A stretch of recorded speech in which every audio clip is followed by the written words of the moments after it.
Welcome to the first podcast about nothing. I'm Lewis from Group N. This is Albert, FO5 owner from Group N. But yeah, we kind of just wanted to start the new year with a new series that we're gonna try to do every Tuesday. But it's kind of hard because there's a lot of factors why we want to do this.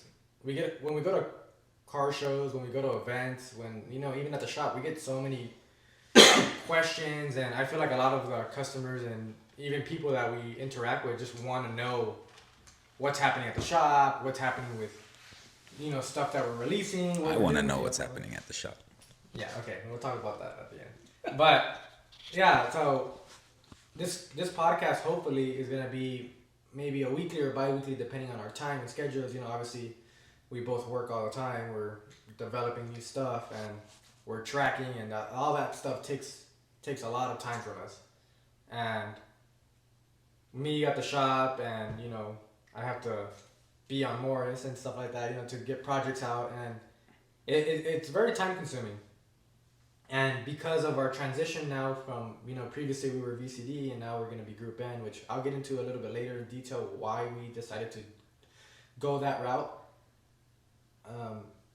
It's basically, this is going to be more of a interaction back with the viewers, and hopefully we can get a lot of your answers kind of more in detail, because I know sometimes at events like we kind of just breeze through it, because we're not really trying to talk, we're enjoying stuff. But on our Instagram, on Group N Garage, we will be doing maybe like every weekly, like a questionnaire. If you guys want to submit a question that you guys want answered for the week's podcast, then I'll take a screenshot of them and then we'll try to answer it during that week's segment. Like this week I have a couple questions that I got from 2 days ago that I posted. But yeah, our first topic that we're going to talk about, Albert just came back from Japan, and I know a lot of people are interested in how his trip went. So I'm going to pass it over. You tell us from start to finish, how did it go for you? What did you enjoy about it? It went great. It went great, okay. All right, next topic. Okay. Nah, we went for Tokyo Auto Salon, and it was something that I wanted to take the trusty free labor assistant Morris for a few years now. COVID got in the way. We were able to go, and it was a really good experience. If you guys have not seen the first installment of the vlog, yeah, it's already out. Go on the VCD YouTube right now, and you can go ahead and check it out. Which, FYI, we might be changing the name on it. So just be out there. We'll post it. But anyways, look at the vlog and you'll get an idea of what our first day one was like. I pretty much recorded the entire trip, and it's frankly my first time actually doing a vlog. So literally it just kind of showed Morris and my day from start to finish, and it was pretty good. We had been to Japan prior, about 4 years before, so we got a chance to kind of know where we were going. Yeah. You were going blind, basically. Yeah, we had an understanding of what we needed to do walking into it. We had never gone specifically for car stuff. That was pretty cool. That was awesome. The experience we had was really good. We pretty much rode the subway a lot. And, that's what I heard. And that is something that if anybody goes to Japan, you need to incorporate that time, because subway time does kill a lot of your trip. But they say public transportation is like the best way to travel there, right? It's so efficient. It's efficient. Everything's on time. But again, for instance, from our place in Shinjuku to Spoon, just subway ride there was 30 minutes. Then it's another 15 minutes off the subway walking to Spoon. So that's 45 minutes of your thing killed. And then I'm a Spoon nut, so if I would have just put my tent there and just camped out. But literally we were there for a few hours, and then now you incorporate another hour back. So that's already 4 hours gone of the day. Yeah. So literally you have to have a good itinerary set, which we had an itinerary set for the first 2 days. And then because it was all about Tokyo Auto Salon and all that. But then after that, Morris and I were kind of like, well, what do we do? We've already hit a lot of the stuff we wanted to do. And I'm sure there was more stuff. And, again, it's just about time management. But overall, Tokyo Auto Salon was great. I personally think if you are someone that wants to go to like a SEMA style show, Yeah, that's right? that was my next question for you. Dedicated to our stuff, which is like imports and just tuner stuff, Yeah. Tokyo Auto Salon Um, is great. what I was gonna ask you is, you went to SEMA 4 years ago, right? You didn't get the opportunity to go this year because of scheduling and stuff like that, which happens. We'll leave But it at that. you went pre-COVID, right? Yeah, I went pre-COVID. So, in your experience, how is the JDM SEMA, which is auto salon versus our little American Vegas strip? It's not little, but SEMA has a collection of everything.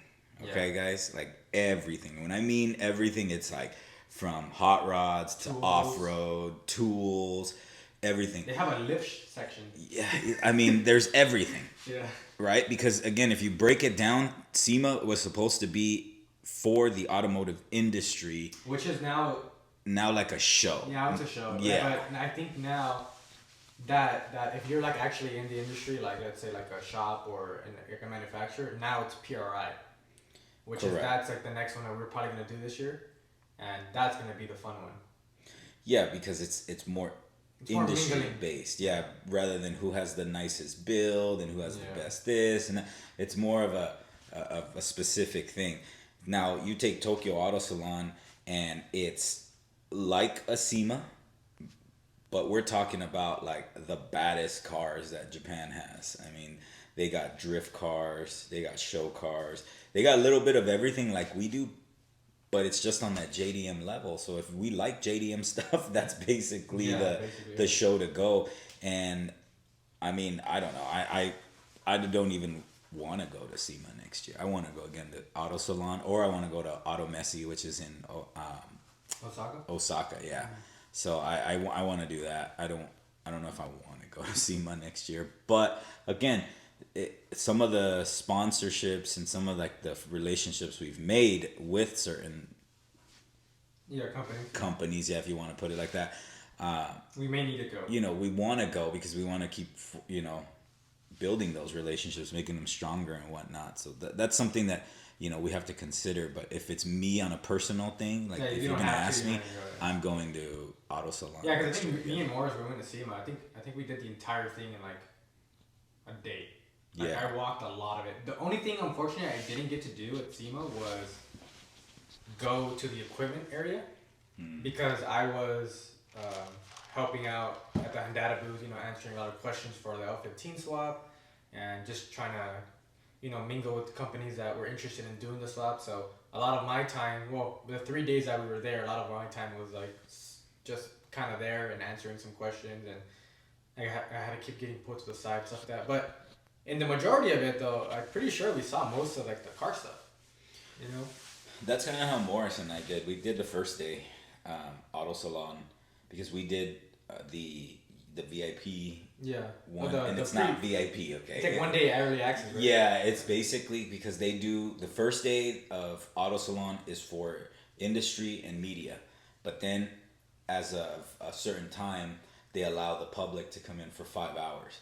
And I think if you like us that we went to vlog and to take pictures and to report back stuff, it's your best shot because Saturday, Sunday, I mean, I'm talking about like it is like it's cramped. Like picture yourself being in an elevator with like 30 people and all trying to move out of the elevator at the same time. Like That's how cramped it is? That's Yeah. you're cramped. You're bumping into people, and if you stop to try and take a picture, somebody may bump into you. So. Yeah, I had like Morris pulling like security guard on me because he would stand behind me while I'm trying to record something because people are just everywhere. I mean, but it's cool. I mean, honestly, like if you've never gone, it's not that expensive to go, and Just for the ticket. Yeah, I mean obviously you have to get to the country.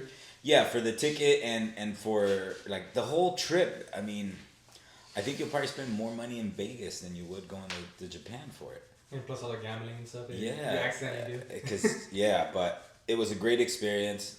Yeah, as far as Japan, culture wise, it's great. I mean, it's just different.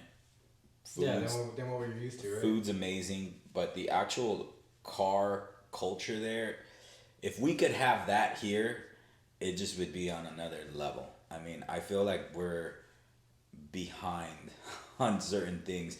Yeah. And I'll say the first thing in Japan, my opinion, their builds go all out because there's no such thing as going half-ass on a build. Yeah. You know, they go all out. Like, all the cars I saw were great. They look good. I mean, and you'll be surprised, there is a lot of USDM cars out there. I saw USDM NSXs.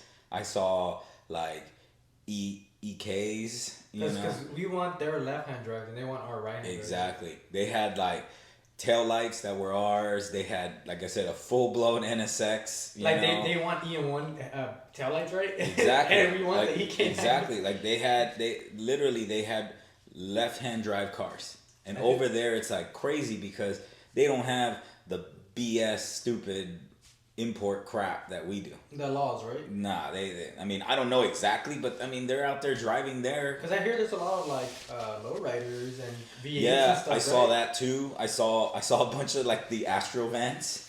Yeah, I've seen that. Which I think is so weird because it's like to us, I guess because we're just so normalized to it. It's like for us, it's garbage. Yeah. And that was the other thing. I remember you called me when you were at Moon Eye, right? And then they were showing you like the Fram oil filters. They were like $30. It was like $30. No, that's like garbage here. Like we don't even use it. For a Fram oil filter, you could get at AutoZone like on a bundle deal for like $30. Yeah, and over here we're like that's some garbage. We're not even gonna use it. Yeah, for real. Like there was a lot of things that obviously the USDM market is valued over there.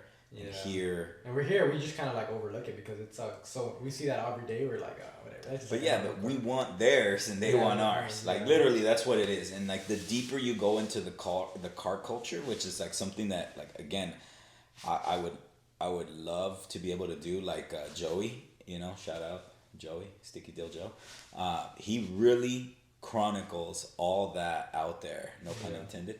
Again, but he literally chronicles that lifestyle. Yeah. And when you go, you get a taste of that. Like he's deep in that culture.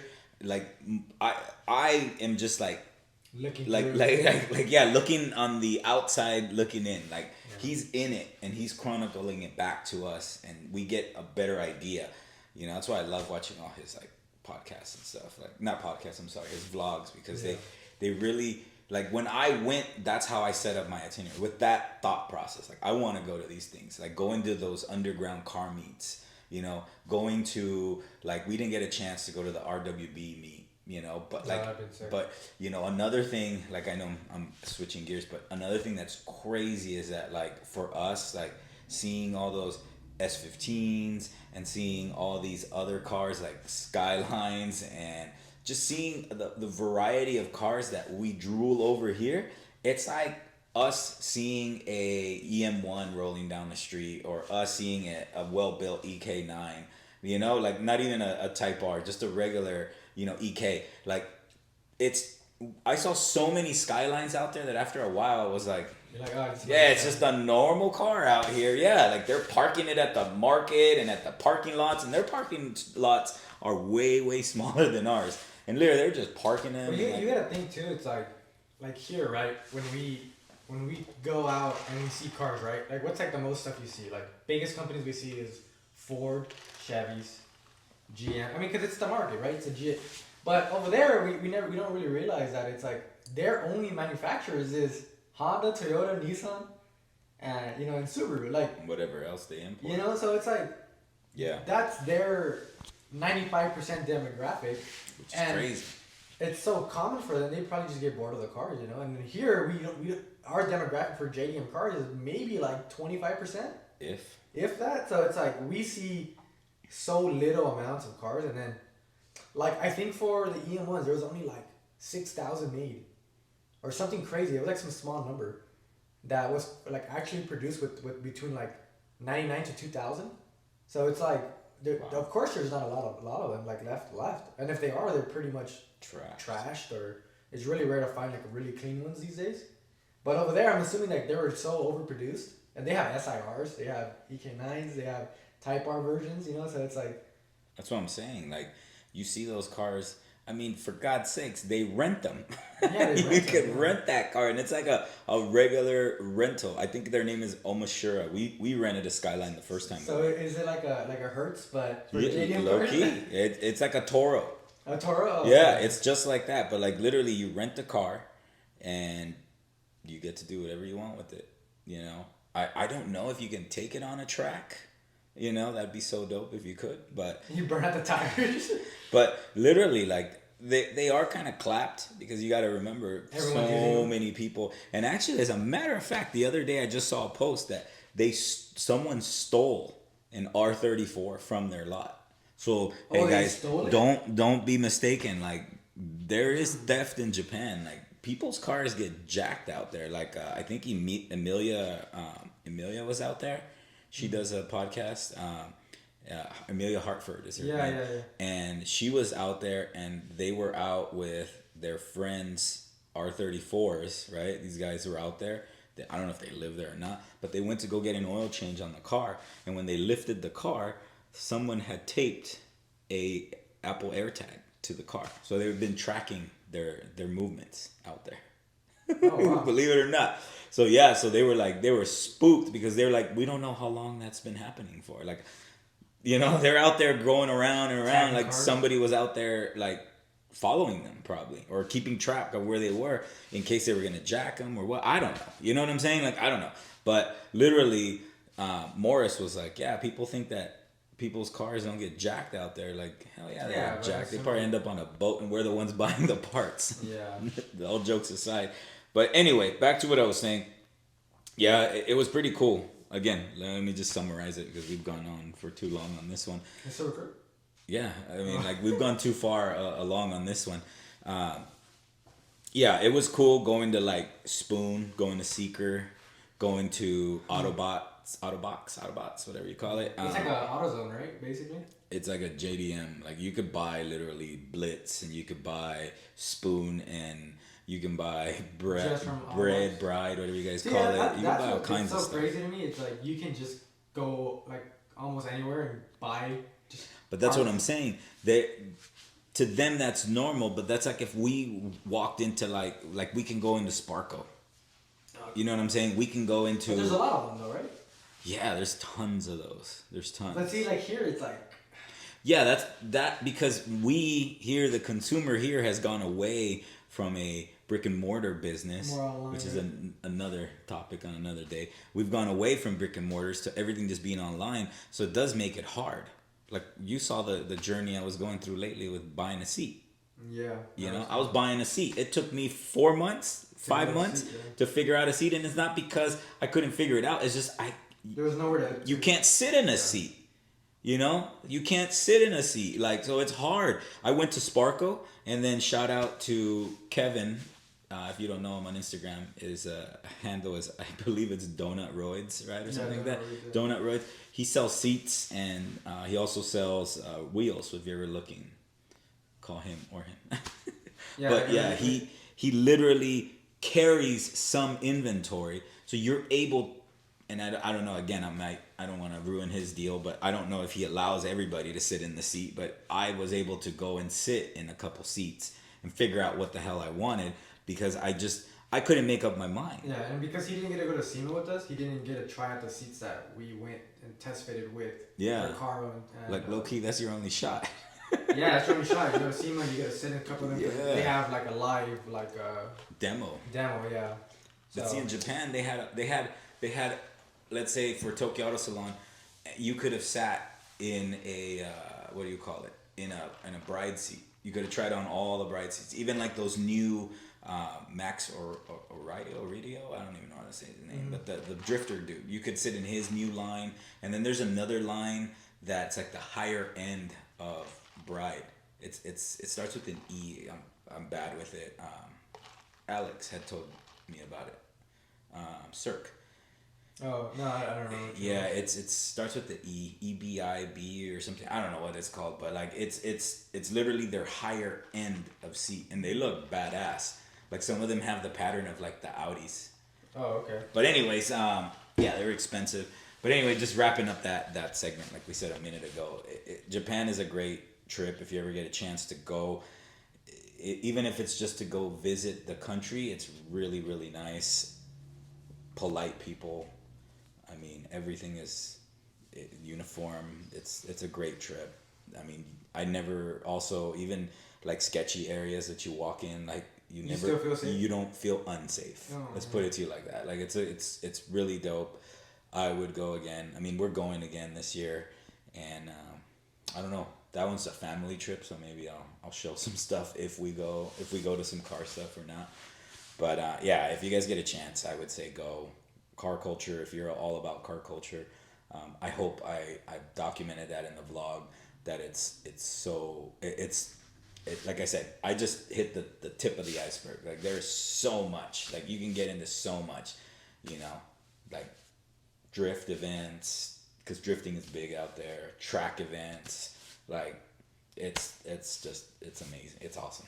It's Yeah. awesome. I would definitely, if you're a car guy, and you're a JDM car guy, like I would make the trek at least once. Yeah. Another thing we want to talk about before we went to Japan, our trip that we went before was Thunderhill, and I know a lot of people ask us like, how was that, and like, it was cool, for sure. I kind of felt a little disappointed with like Spoon's performance. You know, we had a different. Turn it off, Tommy, right now. Turn it off or skip. I don't know. I just felt that we had a different, you know, like I had a different thought of what was going to happen, you know, which I know things happen, but there was a lot of things that could have been prevented, you know, I think personally, but, you know, it is a race team. But as, you know, me and Morris, I mean, you saw me and Morris, that we actually we build Type R's, and we've worked on basically every nut and bolt on an FL5 to this point already. It's like there was a lot of things that could have been done better. Prevented. Prevented for sure. And then the trip though was great. You know, it was a 10-hour drive, and Never driving a Tesla. yeah, Long never range. driving a Tesla because we literally stopped like 2-3 times. No, twice, right? 3 times. Oh, 3 times. 3 times to charge, which regardless, we got there. It was a good experience. It was cold. I don't think it was as cold as Mammoth, but it was cold, you know. But Honda Racing though this year, if I have seen a team that was prepared, they'll take the reward. Like these are all volunteer, you know, staff, all volunteer drivers, you know. There's like a real minimum budget from actual Honda. This is all like sanctioned by, you know, staff members and stuff to make this race team happen, and they were prepared. You know, their cars were dominating that entire weekend. They were on it. You know, and you know we still enjoyed like the experience. You know, Spoon was like had a crazy car, and it sounded amazing going down the track, you know.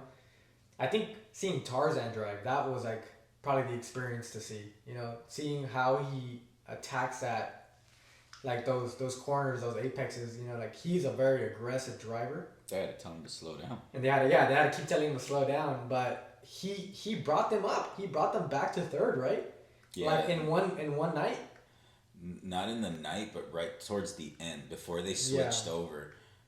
They were in fourth, and they decided to make the push. Yeah. But Tarzan had already been pushing. Yeah. So, because I think Spoon was trying to keep like a 2-minute something lap. Like they were trying to be like Consistent. a 2-minute something consistent. But Tarzan obviously could drive the crap out of that car, so he was trying to drive it faster, and which coincidentally probably cost them third. Yeah, cost him third, but you know the race itself was a crazy experience to watch. How the tension in the air, like how a pit crew would work. Like I think BS aside, it's a competition. yeah, it's a competition. Yeah, but like when Honda Racing pitted, Yo, there was like 6, 7 guys. Like it was like they were in a NASCAR team crew, but they were pretty close second, man. Like the way that they fixed that front splitter when they're snapped off, they raised that car, boom boom, took the fucking bumper off, put it on, filled her up, get out of here. You know, so it's like it's they were very coordinated. They had everything possibly that could have been broken.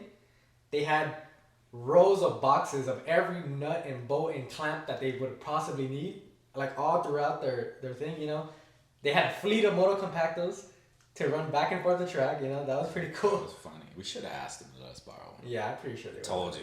It's, But you know, and that race was definitely something like if you get a chance to like just go out there and drive, just do it. You know, just experience that like that type of level of racing. yeah, it is a commitment though to go. Yeah, no, for sure. At least it's 3 days, right? Thursday night, Friday night, Saturday and Sunday, right? Well, if you want to go for qualifying, Yeah. because we got there for qualifying, but we left. Yeah, we left Thursday after. I left Thursday after work, and we trekked up. We got there early morning. Yeah, yeah. And we started off the morning with the qualifying session, and then the race is actually Saturday. It goes into Sunday because it ends by 12 or 1 o'clock, something like that. And then you have to make the trek back home, which is, like I said, it's a commitment, you know. But it is a great experience. I mean, like he was saying, you do feel what's going on. You know, we were like the groupies. We were in the middle because Honda Racing and Spoon are right next to each other. So And we got the best friends of on both sides. yeah, so we got the best of both worlds. Yeah. You know, so it was really cool experience.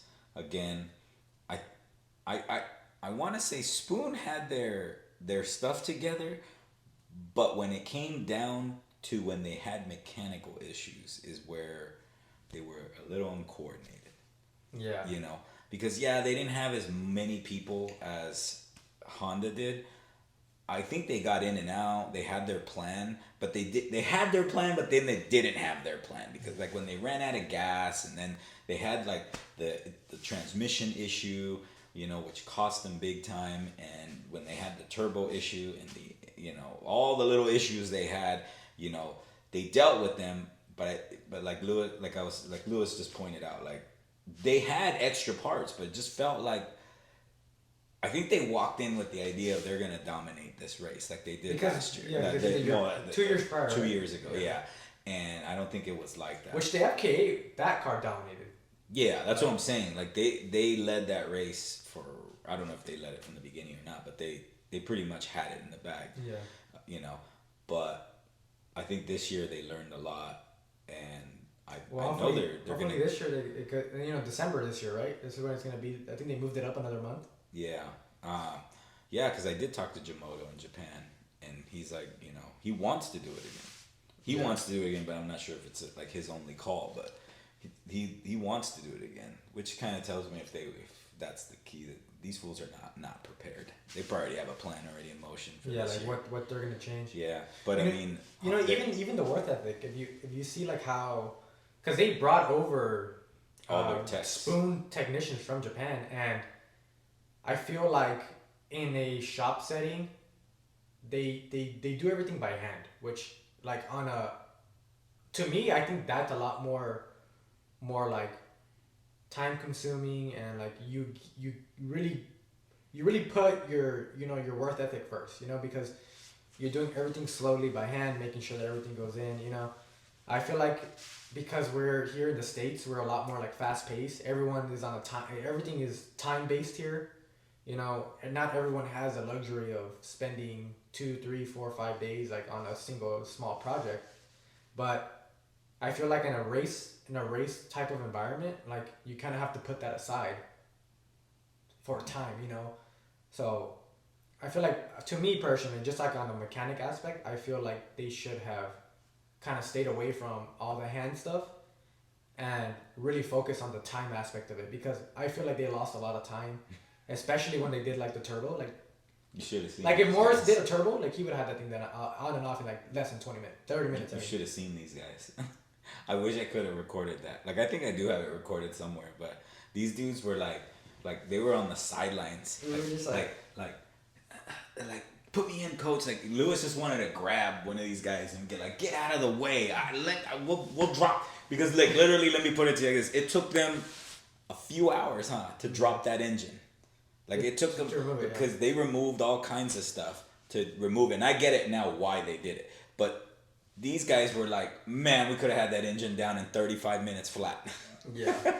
Well, like I said, it is what it is. There's a lot of other comments I wish I could, say, but we'll keep those conversations for closed doors. But definitely, I feel like this year they should really focus on the what ifs, worst case scenario, possible scenarios. Well, I think they had that because they had everything. I just think that No. But I'm saying in the aspect of getting that stuff taken care of fast. Not having the parts, because I know they had everything. They had doubles of everything.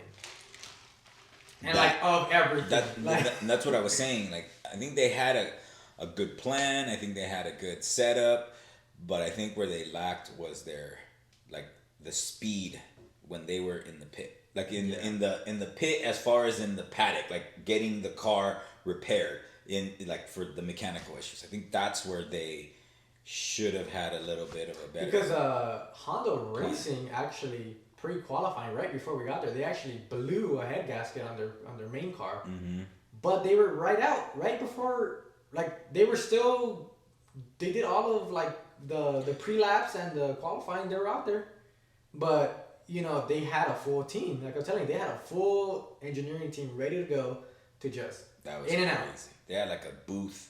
They had a tarp where they had engineers watching their fuel consumption. They had spreadsheets going on. They even had cameras, in-car footage cameras, so they could see what's going on in the car. So that's it. That's a real sick. dedication race. That was pretty sick. And that team's been going on for a while, from what we were told. It's not just years. So they've been fine tuning that. And again, you're gonna compare apples to oranges. Yeah, but the thing that's crazy is that this isn't a Honda team though. This is this is all volunteer stuff that they decide to do. So it's it's Honda probably gives them a small budget and then they run with it from there. Or that, or they give them the car. They probably give them a few cars because they had the SI. Bear in mind, they had the SI. So the SI placed third, right? They had the SI in a different category, and the E1, I think it was, and then the group that the Type R's were in was the EO. Won that class. Yeah, the E1. The E1 won, but I think overall the SI got third, right? Something like that. Yeah, and then forget about the GT cars. Those GT cars were crazy. Those were sick.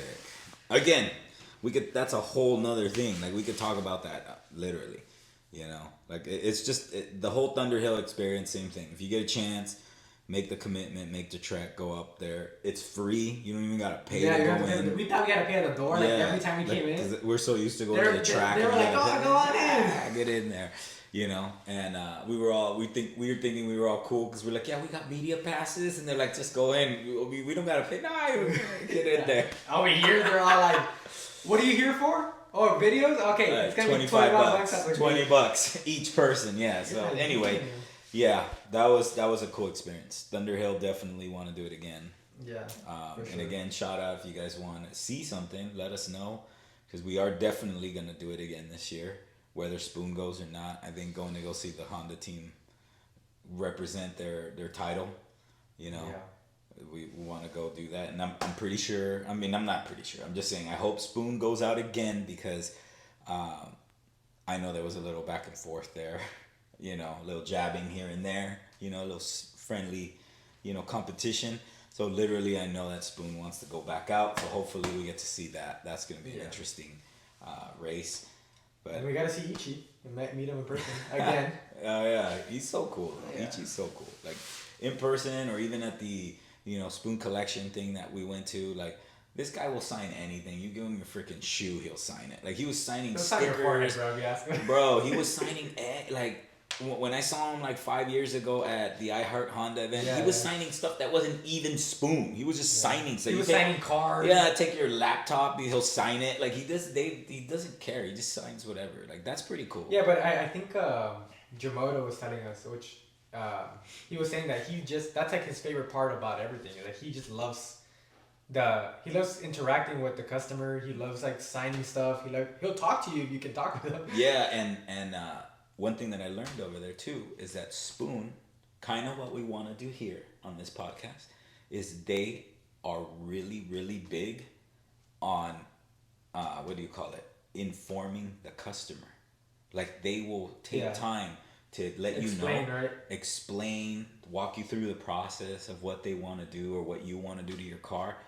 They offer free advice because we actually asked advice for our FL5. And the major thing that they focus on too is on kids. They want to make sure that any kid that's interested in cars gets that, and they do actual like little workshops where they bring in kids and they do stuff there because that's their biggest thing. Like Ichi, there was a couple times that like a little kid was like trying to get on the Moto Compacto or stuff. He would stop signing and he'd walk over and tell the parent, go ahead, let him get on, or go ahead, let him get in the car. Which I thought was freaking awesome because like here, like even Spoon USA here won't even let you breathe on their car. But over there, dude, I can get in any of the cars, whether I fit or not in the seat. They let you feel. You want to make sure that the next generation is. Yeah, and especially they concentrate on kids. That's what they were telling us. Javier was telling me that like they concentrate on any kid that shows interest in automotive stuff because they want them. They're the next ones, obviously. We're the ones that are. You know, they're the future demographic. Yeah, we're moving on with stuff, and they're the ones that are coming up. So they gotta groom that set of crops to be spoon heads. So yeah. Yeah, see that's we don't do none of that. They have those. They have family morals. Yeah. So, but yeah, so that's just kind of some of the 2 trips that we had this early year, and but yeah, I mean, like I said, I had someone ask me a question. Well, even at the Hyundai event, right? They were like, well, before we get into that, but we walk up to the jailbreak tour, right? And they're jailbreaking a car, and the first thing that we see off the bat, the first car that's getting jailbroken is a cracked radiator tank, the expansion tank. Off the bat, the first one, and it was so funny because we were just talking about that I've been seeing a lot of guys on like the forums like post up that. They have cars sitting at dealerships, like brand new Integra Type S's, brand new FO5s, because the stock coolant tank, the one that on the famous FK that would just explode and crack and your head gasket and the motor would be done. Off the bat, a brand new 2024 FO5 cracked, and he said he'd only tracked the car once. And he didn't even realize it was cracked. That's the crazy part. Is that the guy didn't even know it was cracked.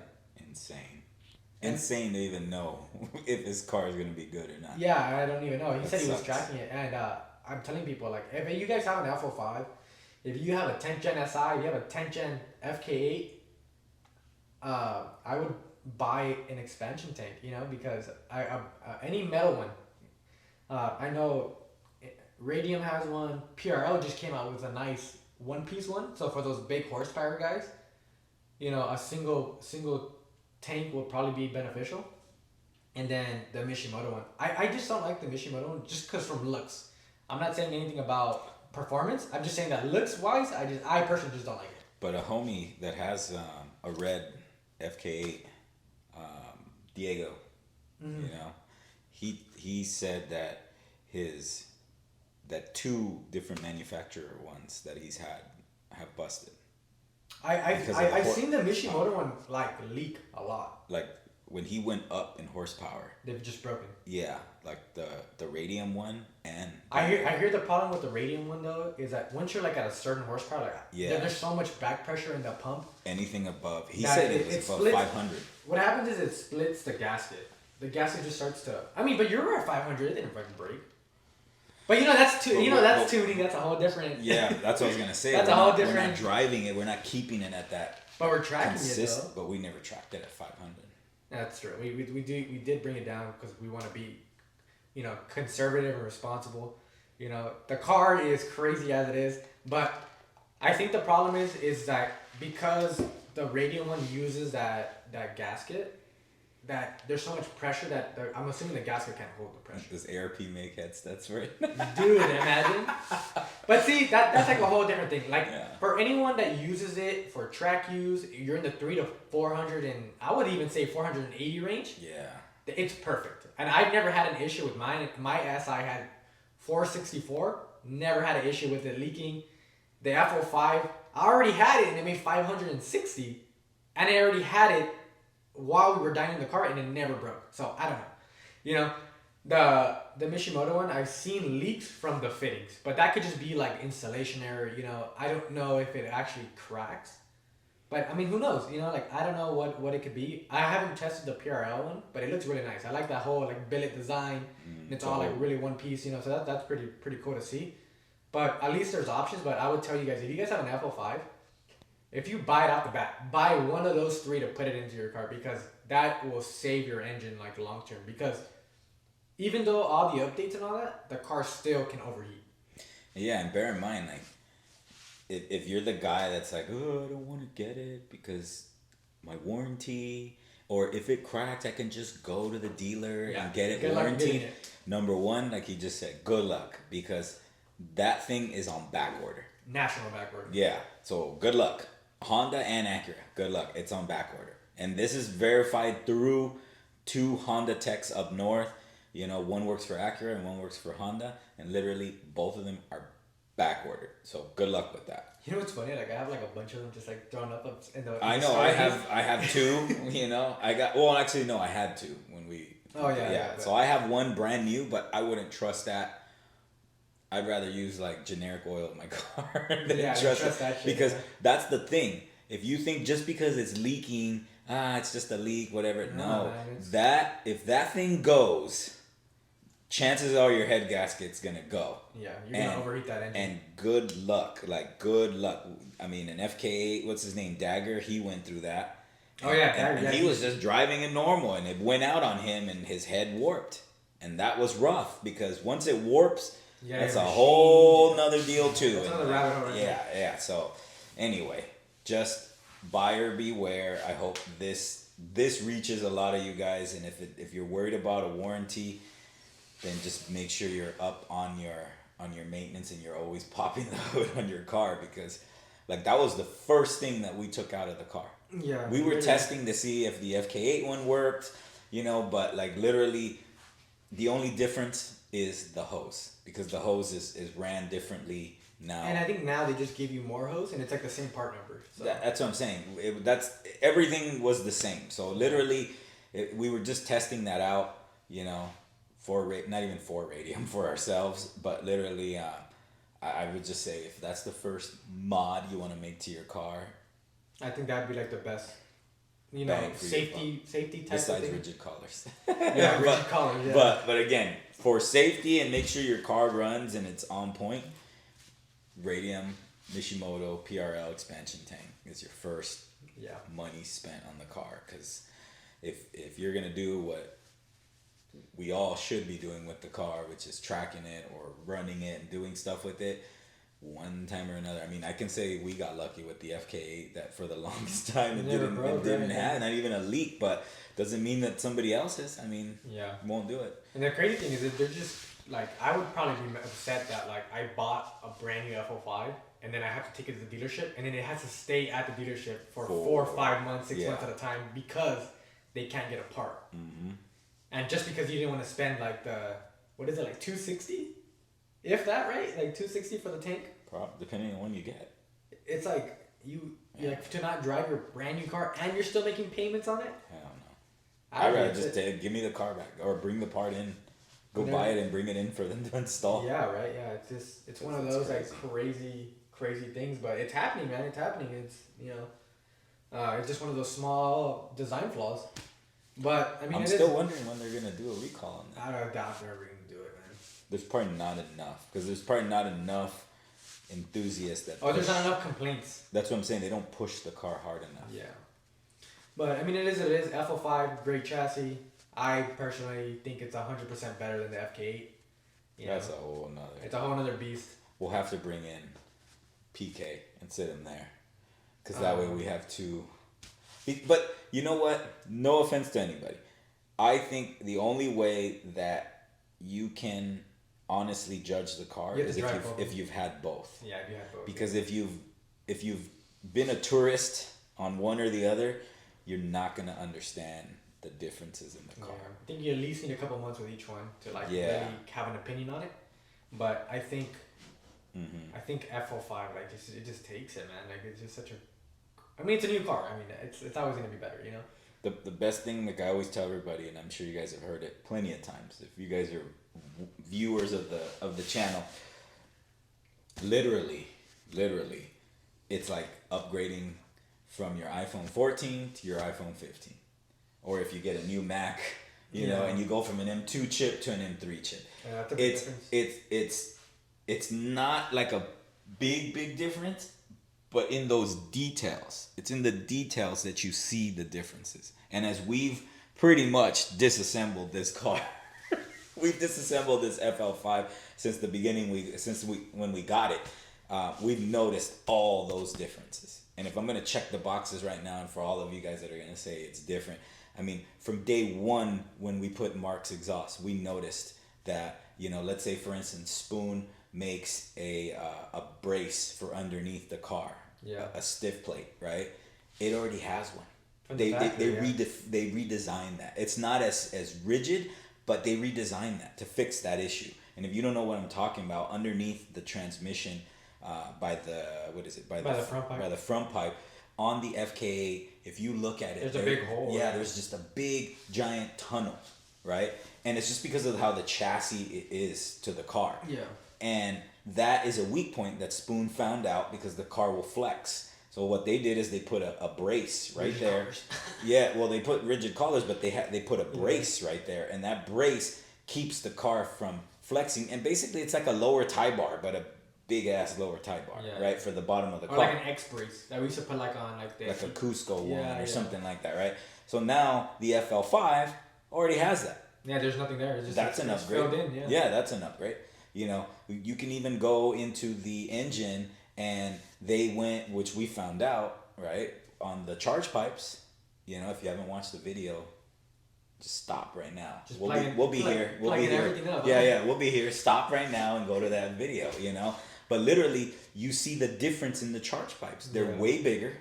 You know, Yeah, from the factory. They're way from the bigger. factory they're way bigger, and then not to mention they're like where there were weak points in the pipe that goes to the throttle body, they fixed that, meaning before it was, you Like know, a it still taper, is, right? it's a 90 degree what do you Yeah, call it, bend. a 90-degree bend, aluminum pipe.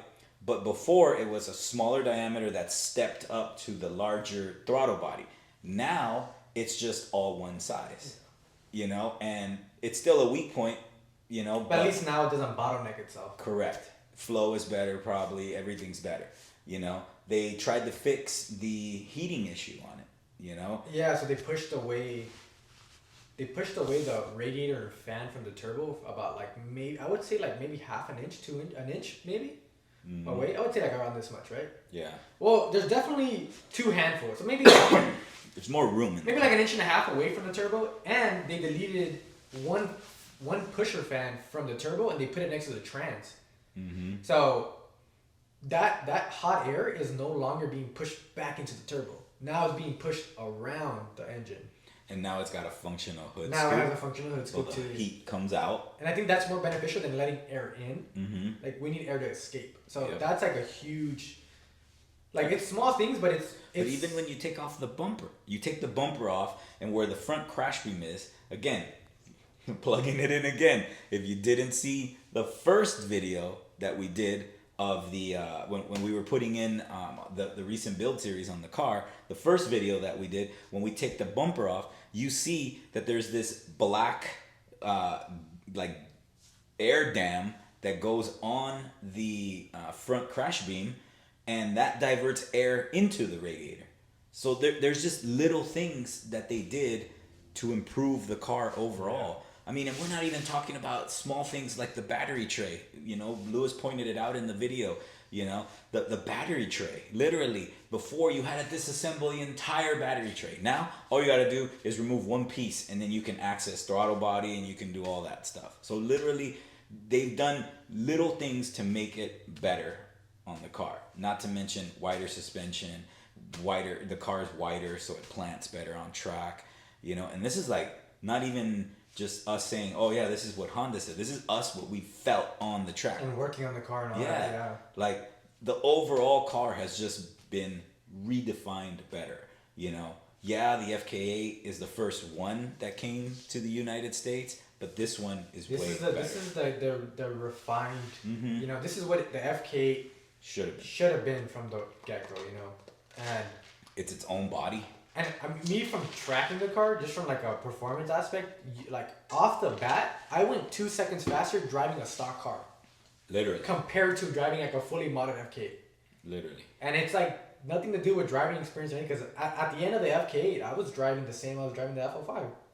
And it's just such a way better car, you know, and I feel like people haven't even scratched the potential yet of the car. Like it's so new that they No. haven't even gotten there yet. But Because we as in me and the other FL5 owners are afraid. I'm afraid to ruin the car.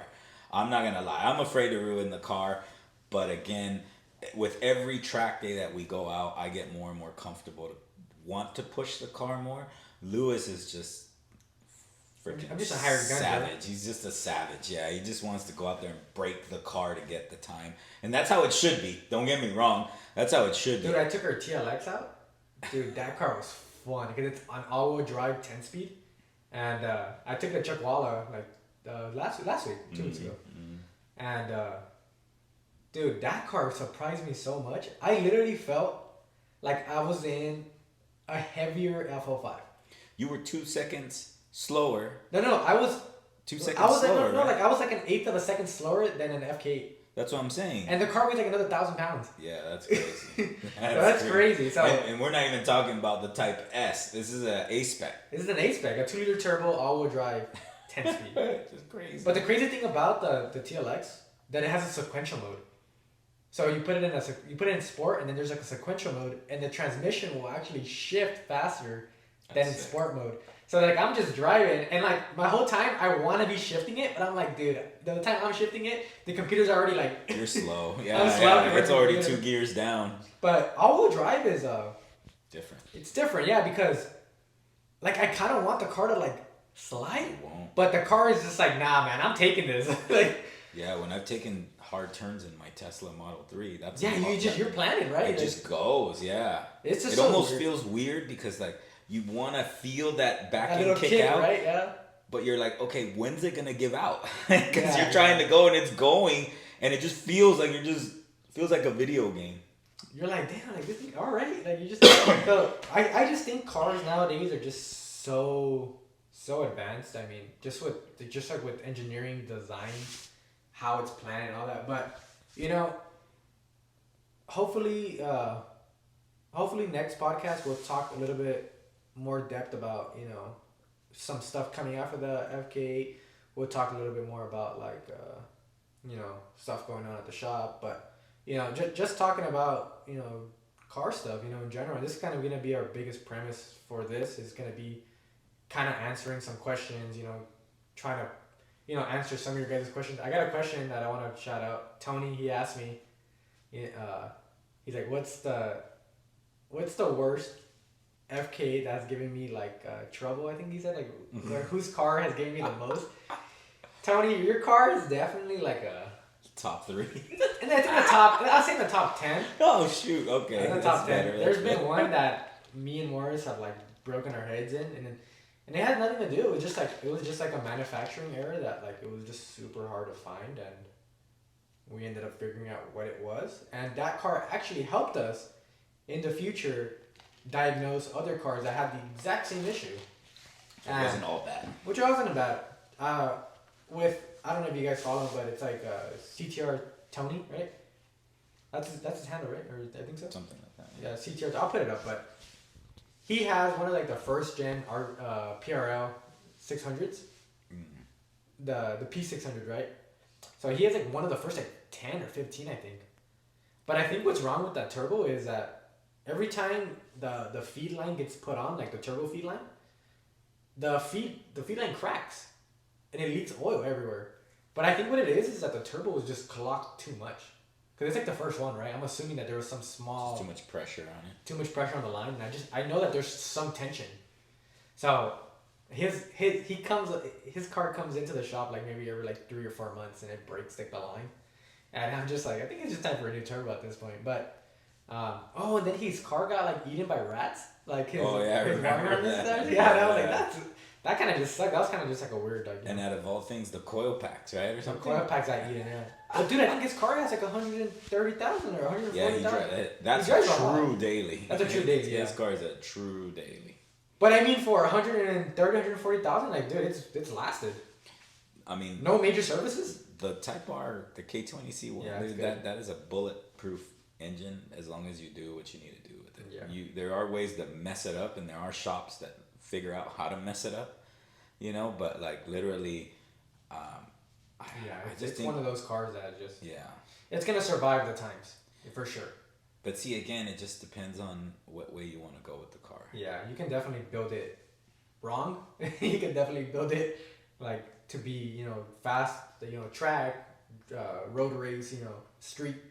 But see, Canyon Carter, again with the FL5, it's the same engine, but they figured out the body. how to tune it. No, Yeah. how to tune Oh, it to tune it, yeah. way better. Oh, talking about tuning the pops and bangs from the ITS. That's so weird, like how it's the same exact car. It just has different tunes. Yeah, that's what I'm saying. Like Honda figured out how to tune it to a way where I'm not even gonna get into it because that's above my pay grade. But literally, they figured out on apples to apples, right? Apples, right? FK engine, FL5 engine. Right off the bat, you could be pushing 400 plus easy without all the crap you had to do to the FK. Yeah. Because I wanted to get my FK to push over 400. Remember? Dude, and like on the first day, we're like, hey, we're like at 460. You're like, what? That's what I'm saying. Like literally, for the FK, you had to get a fuel system, you had to get a fuel pump, you had to do all this jazz just to get it Past the 400 mark. the 400 mark with all your bolt-ons and all that. And again, I'm talking about 91 pump gas. Okay, right? Yeah, we broke 400. Because with yeah. E, you can easily go over it. But literally on 91 with the FL5 with just an intercooler, literally, what was it? An intercooler, a turbo, downpipe. And I think the intake was stock. And the intake was stock, literally 400, over 400. That's Yeah. like boom. And even at the stock, it was already like at 368 or 380 It something. had like a lot of torque out of Yeah, nowhere. and it was like, what? Like, I literally was like, nah, that's not. Yeah, you're like, man, I was this like, FK yeah. like played you, bro. Yeah, literally. It's like you had to spend so much money, and you And I don't know what it is. And it's small upgrade. tuning things. I don't know what they did. I'm sure, there's something in the sauce that makes it different, but I don't know. Like again coming full circle on the FK versus FL5 debate. That's a big topic. Yeah. I think again we'll bring somebody else on to give us their Yeah, schvitz. the voice of reason next time for sure. Yeah, because looks aside, I'm talking about mechanical. I'm gonna go FL5. Looks, I think looks is always subjective because Yeah. it's how you want the car to be. I never liked the FK. You want that ricer look, But again, Honda never wins because again, you boys, and I'm pointing at all of you guys who are saying, what? You guys wanted a more subtle car because the FK8 had too many jagged lines, and look at the wing, and look at this, and oh, you guys have plastic over fenders, and now they gave you something nice and smooth and adultish, and it's like, it's not enough. We need more. The styling is too lame. We want 20s. Yeah. And you got 20s and everyone threw the wheels away. Yeah, and then now they give you 19s, and Like, now we why want 20s? 19s? Like, I don't get it. They gave you a wider tire, they gave you a 265 right off the bat. You could even fit 285s with no problem on that, and it's not enough. Now we need 10 and a halves. I honestly think Honda dumbed it down so then you as the consumer of the car can build it the way you want, because the FK had its looks and you were kind of like within can't really do much to it, that box. Now with the FL5, I think it's like a cleaner canvas and you can do whatever you want. I mean, again, at Auto Salon, within the same car, you were looking at different body kits: Aim Game, Blitz, Varus, Mugen. You were looking at, obviously Spoon has theirs. You were looking at, like, who else had theirs out there? Did I say Aim Game? Yeah, I said Aim Game. Who else had it? Blitz, Varys, Ferris, Spoon. Spoon. Yeah, like let's say those major players, they all had a different look to the car already. Oh, did you see the Garage Unique stuff? When you No, were they there? don't. They weren't there. Oh, they weren't there. No, the Garage Unique, they weren't there. But like literally, you could see the differences. And again, I'm gonna make. I already have like a vlog video of just Auto Salon, and you'll see it. We'll post that up. Yeah. You know, we'll have some shorts as well because I'm trying to work on shorts for everybody to see those. Not the kind you wear, but like the kind you see on YouTube. Yeah. Like shorts of the details of the Mugen Group B body kit. You know that I've seen that a lot of people really haven't kind of dove into, and I think I hope I captured that. You know, same thing with Blitz. I got it up close on Blitz. I got it up close on the Aim Game car. You know, and that way you guys can see it. Varys, I tried to get up close, but that thing was insane. You know, it was crazy trying to get to it. But literally, I mean, like I'm saying, there was just, it's like it's beginning to be whatever you want to make the car, like how aggressive you want it, how just sleek. I just like the car the way it is. Yeah. You know, especially since we're tracking, I don't want to add too much carbon and all this to it because I know it's gonna get destroyed. And if I'm gonna get a Spoon front lip, that's when we hopefully, like the FK8, when we retire the car from its circuit days, I'm gonna do that because the lip is something that you can't. I don't want to spend $5,000, And $4,000, break it. and then just break it on day one. I don't have that kind of money to do that. You know, so like the what do you call it? The Garage Unique lip, I think is perfect for the car. And it's actually carbon. You just heat wrapped it. Yeah. We've had comments about that. Yeah, y'all know who you are. We've had comments about that, but again, I don't have anything carbon on the car. My thought process was like, Why start now with the lip? yeah, the lip's gonna look weird, just a carbon lip. So literally, I went ahead and wrapped it, and it also serves as protection because it has taken some impacts on the street or on the track, yeah. and it's actually worked. Who knows if it's cracked underneath? But that's the glory of it. You don't see it. I don't care. I don't want to see it underneath. You know, because that's me. If something's cracked, he knows I'm yeah. super anal about the car, and if I start seeing something, I'm gonna want to just take it off, and that's it. And he's like, "For what? Just let it keep going." I'm like, "No, I won't take it off." But hopefully this year plans, if they go well, is gonna be we're gonna get a second FO5 to just bash it on the track. So keep an eye out for that. Yeah, that's gonna be brutal. Poor So, thing. You know, he's gonna. Poor thing. I already told him this is gonna happen. It's gonna get destroyed. So don't ask questions. Don't look at it. Poor thing. Poor You just drive it and you fuck it up. That's it, man. Poor car. But yeah, so I think we're in a good like hour and a half ish more probably. So hopefully that's a good first segment for you guys. If you guys have any questions, Wait, don't cut it. Don't cut it. You didn't talk about. I know. I think we have to leave it for the next one. We gotta keep on the cliffhanger He's for gonna that one. leave There's me. more topics for sure. We'll get to it. Don't worry. Yeah. But for sure, just keep an eye out on our group and Instagram. You know, fill out those questionnaires. Put something in. We'd love to answer some technical questions. We'd love to answer some questions you guys have about FO5s, you know, SIs, the Integras, the TLXs stuff, all the wheel specs and brake, what to use. We'll answer them for you. Just submit the questions when we put the questionnaires out, and We're yeah. basically gonna make this podcast, and if you've watched Seinfeld, it's pretty much gonna be a podcast about nothing. Like we're gonna give you guys topics and stuff, but like it's not like there's no correlation to it. It's yeah, be we're what like, we feel as you saw like right now. We just went into it. We have some bullet points that we want to make that we want to give you guys some information, like the coming full circle with the expansion tank. You know, stuff that we feel you may need for the car. But again, like he said, if you want certain things, let us know. We'll try and incorporate it into the talk. But overall, we're just going to be throwing out topics that we amount throughout the week or the few weeks or the month. We're just going to bring it out. Again, you know, we'll try and bring on, you know, we've talked about this, like having some guests. We'll try and bring on people, you know, not only car industry people, but, you know, if we can get, you know, some of the FK8 major dudes, players in the games, you know, whether it be an FK8 guy, an FL5 guy, or gal, whether it be a, you know, guy from, you know, let's say Honda or Spoon or somebody, you know, we're going to try and work on that and see what we can provide for you guys.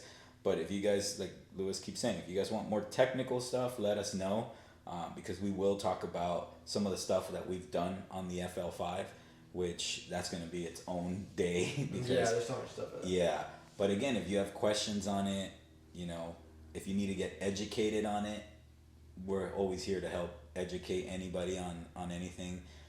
Again, we're not here to try and step on people's toes. We're not here to try and say that our advice is the only advice, because we're just going off of our experience, yeah, and what we see on an everyday basis, you know. So and the main thing that I want, right, a lot of people to focus on is that Lewis's shop will give you. We'll come off to the topic of a service shop or specialty. Oh yeah, someone asking me. That's Anyway. another day. But what I'm trying to get at is Lewis's shop can offer you a service or a specialty. That's not that's what his shop does. But what I'm trying to get at is there are tuning shops. There are shops that are about power, and then there are shops that are about track and track oriented stuff. And I kind of want to say you do a little bit of both. Yeah, I mean, I'm a track guy, so like I like to build track spec cars, and we get a lot of customers that will build a track spec car, but they will road race, or they will, you know, like I said, you know, there's always that a track car could be a show car, but a show car can't be a track car. So you know, you got to choose your lane. We're working on making that a reality. Yeah. So and then, you know, next time we'll talk about projects that we're doing right now. You know, a lot of people are asking about the L15. They're asking about, you know, the B swap that we're doing right now. So Give the people what they want. I know. We're already like an hour 40 in. So I know we're gonna be like 3 hours. Joe Rogan, the 3 long podcast. Yeah, no, but again, you know, just because it's a video, guys, remember you could put this on your car and you could listen to us on the way to work. Yeah. You could be at work and literally you could pop your headphone in and you could listen to us. So remember, just because it's on video does not mean that you can't hear, because this is what it is. We're talking. Maybe if this thing kicks off, because we're going to need your guys' support. Remember that. It's all about you guys. So you guys support us in getting more likes, getting more views, you know, getting us what I'm going to ask you guys at the end of this right now, you know, more subscribers. Literally, it helps us to want to put more. Yeah. Not even time, because we do invest a lot of time, but we want to put more, you know, and give you guys more platforms. So literally, you know, Lewis has it on IG. I have my IG. You know, we have the YouTube, which we collaborate on. But then if this kicks off and we get the viewers and we get the need, Support, the support, not even the need, the support, then what we'll do is we'll see about spending money to put it on a podcast format. So that way you can download it on one of your Spotify or Apple, you know, app podcasts or whatever, you know what I'm saying? But like that way we need the engagement, and that's what I'm going to ask all you guys. If you guys like all this, hit the thumbs up, engage with us, and we'll engage back. And not to mention, I'm going to ask each and every one of you guys, which I appreciate support, is we're trying to get to 1,000 on the YouTube channel. We're trying to get 1,000 subscribers. We're close. We're like in the high 800s. Help us get there, guys. Help us get there, guys. You know, we got a lot of plans coming in for 2024, and it's going to benefit everybody. But again, help us get to 1,000. You know, normally I ask you guys to subscribe, click the like button and all this, but help us get to 1,000, guys. Like, you guys, I know that there's a lot of interest in what we do. That's why we keep doing this, but help us get to 1,000 and we'll reward you guys. Guaranteed we'll reward you guys. For FK or FL5 owners, will really enjoy it, that once we get to 1,000, you guys will see. And that's a teaser. But yeah, we'll catch you guys next week. And yeah, fill out those questionnaires, like, subscribe, and hopefully you guys are going to enjoy this format, you know? So yeah, we'll try and post the podcast on Tuesdays, and then any videos that we got, we're going to go Thursday. So we're going to try and stay to a routine. We normally try, but when we don't really have stuff, you know, we don't want to just clog the channel with like filler, to be honest with you. Like, we don't do vlogs. The Japan vlogs was a taste of it. Doesn't mean we can't. You know, this is kind of a vlog right here. Yeah. So if you guys like that, let us know, because when we go hit an event, we'll try. I know, damn it, we're trying to close it up, but like, again, we keep hearing about the track. You guys put a bunch of stuff on the car and never show track videos. Again, honestly, I've replied in the comments. It's because we do not find a way to engage you guys when we're at the track, because we're track there. videos are hard because we're racing, we're working, and primarily we're testing. Primarily the track events we've been to have been to test, and we're there to work because the companies that have given us things to test out, we're there to work. So we're trying to engage you guys. Dustin Williams does a really good job of, showing him racing, and he's voiceovering, stuff, and he's talking about what he's going through. Like, I want to do a format like that. But again, it's hard when we're there data logging and testing, and then whether there's a hiccup or not, something is going on. It's time consuming. But once we get done with this testing and we're out there to have fun, then we're gonna try and do that type of format where either Lewis will be recording or I'll be recording and asking him how's the track, and we'll do in-car footage and talk, and maybe do some engagement and stuff like that. Like, that's what we want. We just don't want you guys to sit there and watch a 20-minute video of us going around in a circle, and then we come out and then we're like, hey, yeah, so this is what our time was, and because that to me is not engaging. I tune out.